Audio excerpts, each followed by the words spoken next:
ايه المعلومه دي بجد؟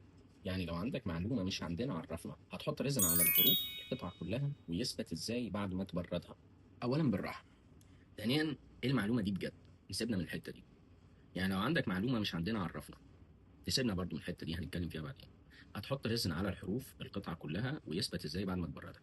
نسيبنا من حته تبردها ونتكلم على الريزن ازاي نشيل بيه الخدوش لما يبقى القطعه بتاعتنا متعوره بسبب الصنفره. اولا انا عايزك تبعد على قد ما تقدر عن الصنفره، عشان الصنفره مشكلتها ان انت مش هتعملها صح. لو هتعمل الصنفره صح يعني تجيب الدرجات كلها بالتدريج من اولها لاخرها، بعد كده تعمل كومباوند، بعد كده تعمل بولش، وبعد كده تلمع كويس وتعزل، ماشي. لو مش هتعرف تعمل كده، ريح دماغك وصنفر خفيف جدا بمبرد ضوافر، شيل الحروف اللي مضايقاك. بعد كده هات القطعه اللي انت صبيتها ديت وحط عليها نقطتين ريزن من فوق وسيبها، هتنشف.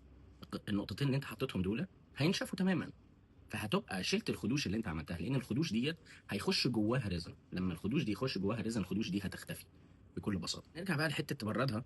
هو مش محتاجه تبرد، هي نشفت خلاص. انت هتحط الريزن على القطعه بعد ما القطعه تنشف تماما. اخر حته بتاعت لو عندك معلومه عرفنا. انا بعرفكم، بحاول والله وبنجتهد وبالراحه شويه.